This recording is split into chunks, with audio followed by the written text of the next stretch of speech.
when you get into photography is that you tend to follow well-worn roads, essentially, of other people.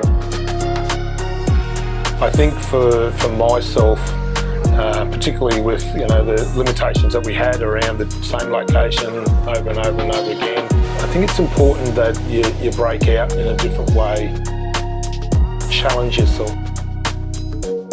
If you're not good with a certain genre, then play with that genre. If it's a certain lens, use that lens. If it's a certain style, then practice it. I think photography as a medium, like any of the arts, it really is about being creative to yourself, and it's only to yourself. You don't need to tell people what you're doing. You just do what you want, what you feel is best. G'day guys, what's cracking? It's Ralph here, and today I want to talk to you about photo books and why we should make them. Now, a story time. The other day I went round to a friend's house and I walk in, and on the coffee table, just sitting there saying, "Come look at me," was this book by Steve McCurry.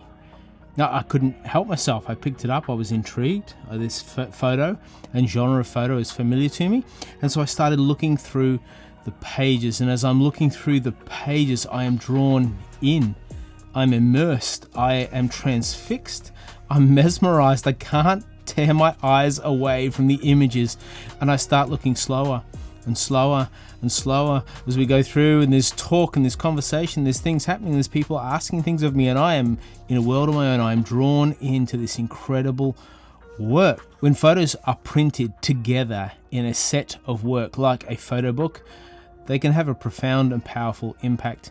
They can engage people in new and different ways than just looking at photos online or looking at a single printed image. And so today I want to explore this with a great friend of mine. He's very creative. He looks at things with a different perspective, and I love his skill and art and ideas when it comes to photography. He's taught me an enormous amount, and so I'm thrilled to have this conversation with him about photo books as he's paved the way for the rest of us. Everybody, this is Peter Tong, who you can find at Tongy 1970.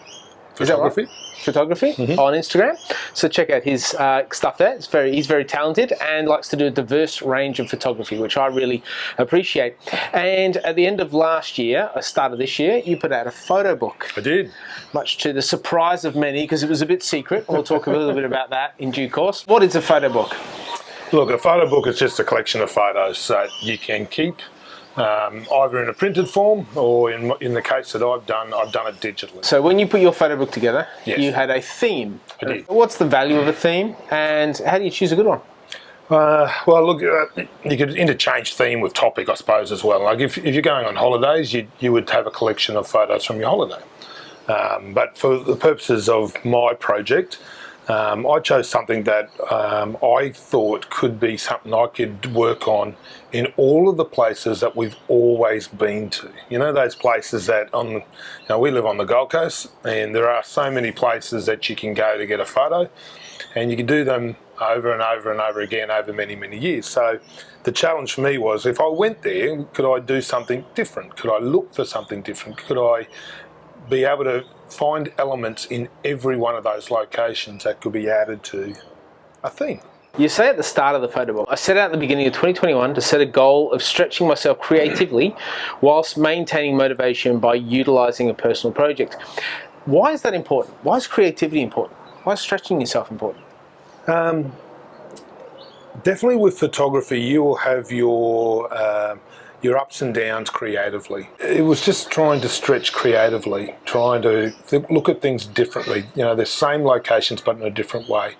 Some instances you could change different lenses, or go black and white or so forth, but this was just to pick up a certain element and to stick to it and try and run with it for a period of time and see what you can come up with in terms of images. So when you look back on it, when you had that final moment of completion, you had all the pictures, were you happy and content that it achieved for you what you wanted it to achieve? Interesting question. In many ways, I don't think the project's actually finished. Yeah, right. So even though I've printed a book, and I've done that because I set a goal of 12 months, but I probably will still look at different things or different locations with the same sort of lens and going, look, I wonder if there's an image here that could be in relation to my theme. And I do know of some photographers that just have this ongoing project, and that's great. So I did actually print it, but at the same time, I think it could still be an ongoing project. Now, we go out most weeks and, Yes. and shoot around the Gold Coast. I don't know about you, I always have always the impression, it's really frustrating, that I might think I took the best shot. And then I look at yours or the other crews and I'm like, oh man, how did I not see things from that angle? Do you have that sense when you look back and you're like, oh, actually, if I had another go at that, I'd take it from this angle or this lens or this perspective? Definitely. You definitely draw inspiration from others and the images that other photographers take. It's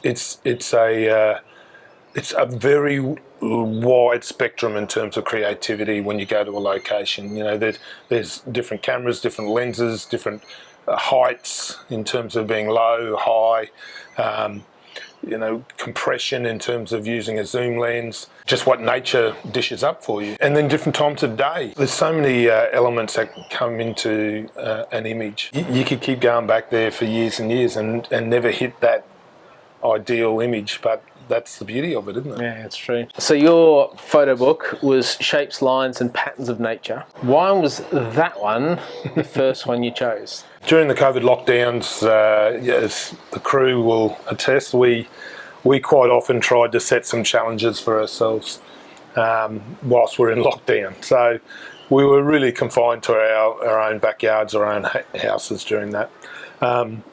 And what I found was that some of the images that I really liked were images that were really close up and had design elements in the actual image. And so I found myself periodically finding different locations and trying to find the same sort of shapes and patterns and colours. And what I eventually come to was, geez, there could be a little bit of a project in here. And then I said, okay, let's have a go. Let's do it for 12 months and let's see what we could come from it. Choosing the next one is a little bit different, and you know, it'll be something that I think will be an ongoing process for me creatively. So part of the reason doing this video is I would hope that you guys at home would be like, maybe I should give that a go. And you might want to put 6 months into it, or 9 months, or 12 months, and we would love to see what you come up with and where that lands for you. You had this funny thing going on where you don't tell people what your theme is. What's that about? It's not a secrecy thing. It's essentially just I wanted it to be at a point where I was satisfied with the final product, even though it may be an ongoing thing, but the final product I wanted to do over the 12 months before I said, hey, this is what it is. I didn't want to be influenced by other people's thoughts or opinions on the actual theme. We would have definitely shared unwanted opinion. So from my perspective, it was really about trying to keep the process and the thinking pure and not have other people's opinions affecting my creative processes. So once I had that done, then I was happy to share that. What's your next theme? What's the one for this year? I'm looking at a minimalism. Ooh. So that's what I'm looking at, but I'm not actually going to constrain myself to the 12 months. Oh yeah. So this is just going to be an ongoing thing, and that's what I'll work on next. So it's a good job we did this video now, because if we wait until the next one, it could be like 2029. That's it. Yeah. My theme is... Okay. We've talked about how you fit it into photography rhythm. Does it ever become a burden to make sure you get an image that is minimalist when you go out? For me, it's not about whether I got one or I didn't. It's that I actually actively look for an image in that theme. Whereas, you know, if we keep going to, say, Burleigh Heads, and we go there quite regularly, if I didn't actually think, okay, let's just have a look at my project, what is it that I want to do? Can I find something that fits in this space, in this environment that I constantly go to get a beautiful landscape shot or a surf shot or whatever? Can I find something that is minimalistic? And if I do, well, would it look like? How could I compose it? How could I, get it to evoke an emotion? So that is what I utilise in this space, as opposed to I must get an image, because that's not what it's about. It doesn't always work out that way. What key ingredients do you think help make an image evoke emotion? Look, part of it could be, it tells a story. Part of it could be that it's an angle or a close-up that you wouldn't normally see with the human eye. And some of it might be just about wonder. I wonder what's around the corner, or what is it that animal's looking at, or so it's not. There's no secret formula, put it that way. That's the beauty of macro photography, isn't it? Absolutely. That you're able to see and present things that you just can't see with the naked eye. That's right, and you have to practice at looking for macro shots. It's not something that it just presents itself. You've got a bunch of images. You spend a year, take a bunch of images. What did you do with them? How did you then sort through them, work out which ones should be presented, and how do you then choose how you present them? Whenever we go out and take photos, I'll edit them, I'll have a look at those images that I really like, and then I will actually save them into a folder for that year. And some of them apply to my project. So I would just go back into there, pick up all of those images that were part of the project, and I would just put them into another folder, and then utilise that for the source of my ebook. And you went through Apple Books? So I used Pages, and it actually has a template for PHOTOBOOKs. But in addition to that, it's once you're finished, you basically press File and publish to Apple Books, and that's it. You've got to have, obviously, an Apple Books account, which is not that hard to create. And the second thing is that it actually saves to your iCloud, your personal iCloud. So depending on the size of the book, you may need to increase your iCloud storage. But once it's done that process, and it is really very simple. I'm quite comfortable with it being an ebook. It's on my iPad, it's on my phone. People can go and download it if they want to. We'll put a link in the description below. So, and it's not about money for me. It's more of a creative expression, a product of some thinking and focus for the year. It's a personal thing. It's not to monetize or anything like that. It is a bit awkward though when we go down to Burley and you pick up your phone and start running after strangers asking them if they've seen your photo book. That's probably a bit strange, but each to their own. You want to talk us through any of the particular images? As we look through the book, and people we've been cycling through as we've been chatting, you have some interesting quotes next to these photos. How important for you is it, the quote, and what's the significance of it being there? The main thing for me was I didn't want it just purely images on its own, but I also didn't want to spend a heap of time writing about each and every image. So seeing that the theme was shapes, lines and patterns of nature, I went and actually tried to find quotes around nature.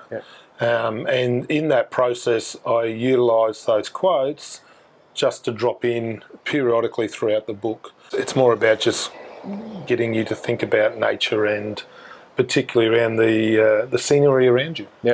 I found the quotes were another way in to viewing the image. It was really interesting. You'd read the quote, you'd look at the image, and you'd be struck by it, and then you'd read the quote, and then when you went back to the image, it would like another layer was added. Absolutely. And it just drew you in. And some of them, I'm left going, what is that? Like, because of the perspective, or so close, or taking things that you'd never normally see a photograph of. It really, you're left going, how can I work out what that actually is? I think one of them's there's a lettuce in there, which is awesome. Well, that would have been awkward at Woolies when you took that. Like this one. Now, I've since asked you what it is. Yes. But what is that for those at home that are going, I've got Ralph's problem, I have no idea what that is?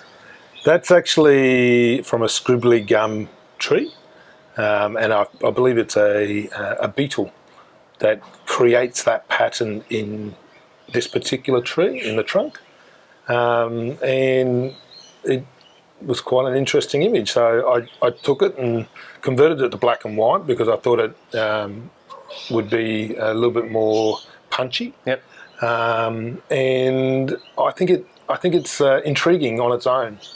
Nature at its artistic best. Yeah, and you highlight something. Some of these images are edited your classic style. Some are actually pushed in deliberately opposing directions.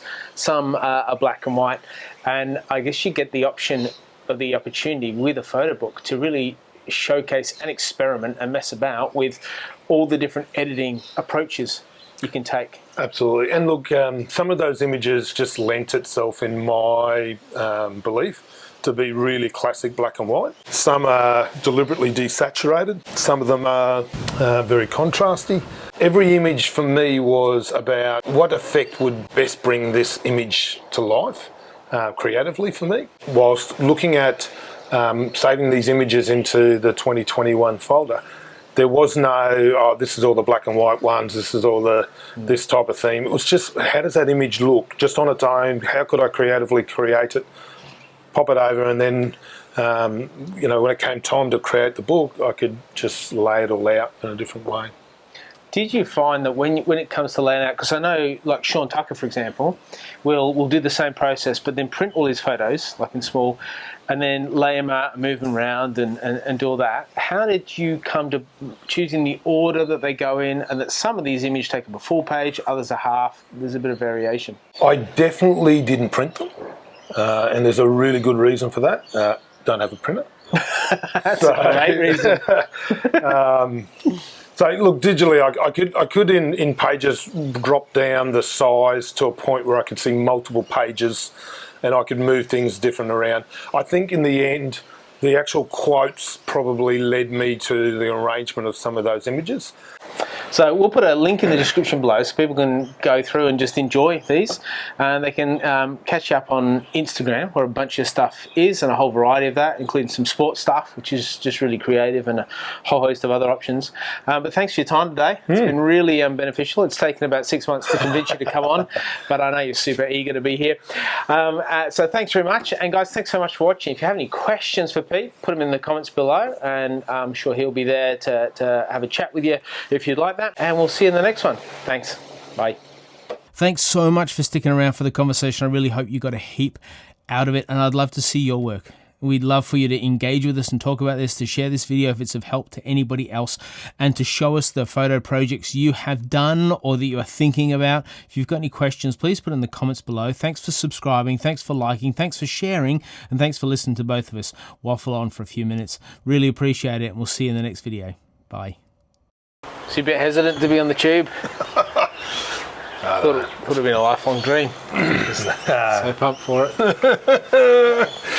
You've seen the amazing success of this channel. I thought you would have been just chomping at the bit to be part of it. Mate, just fire away.